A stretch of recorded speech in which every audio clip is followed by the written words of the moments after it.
Sihat, saya sihat. Terima kasih Datuk. Tok, pergi mana Tok? Saya nak akan pergi ke Okey, hari ni kita sedang menunggu customer istimewa yang menggunakan khidmat ataupun servis daripada Abang Travel.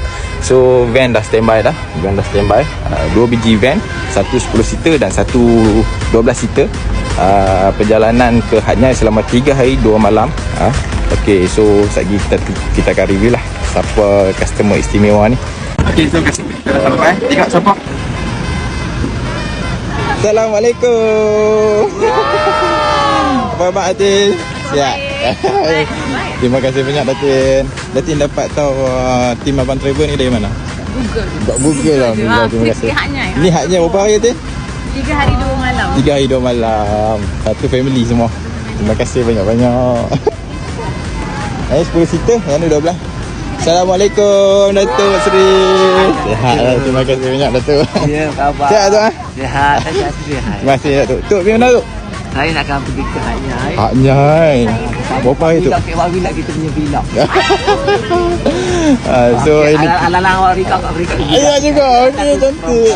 Terima kasih banyak Datuk. Kita satu company kecil. Alhamdulillah Datuk Seri bersama dengan kita. Saya ke mana kita. Okey. Saya dah sampai dah pun setelah beberapa jam perjalanan. So kita dah naik van mewah daripada company apa ni? Abang Travel. Abang Travel. Okey, jom kita tengok kita punya van. Ni 12 seater. 12 seater boleh. Kita sewa 2 van. Satu 12 seater dengan 10. so Kita yang 10. Ya. kita nak duduk tengok lawak kita jom mereka. Let's go. Let's go ke abang van. Abang Travel. Abang Travel itu dia ni. Macam duduk dekat letak daripada bonfire ni, daripada bonfire. So kita tengok. Okey. Saya punya pun tadi. Ni. Kita tengok. So check apa perasaan check hari ni? Abang Travel, jom kita duduk. Jadi kepada anda yang nak cuti boleh datang ke Abang Travel. Dijamin tempat ni puas hati. Saya kira penat saya dan saya punya videographer macam ada perasaan. Saya rasa excited sebab dapat tengok van macam ni, saya tak pernah nampak. Ya, ini untuk orang have tapi harga ekonomi tau. So yang penting selesa. Ramai-ramai datang dari sini untuk bercuti ke Abang Travel.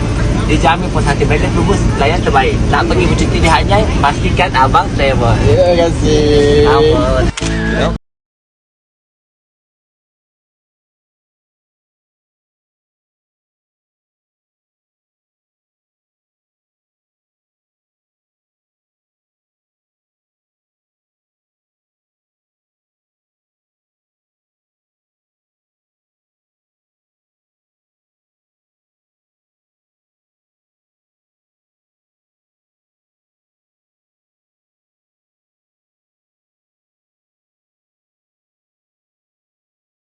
Sesi perpasan event bukannya 3 hari 2 malam.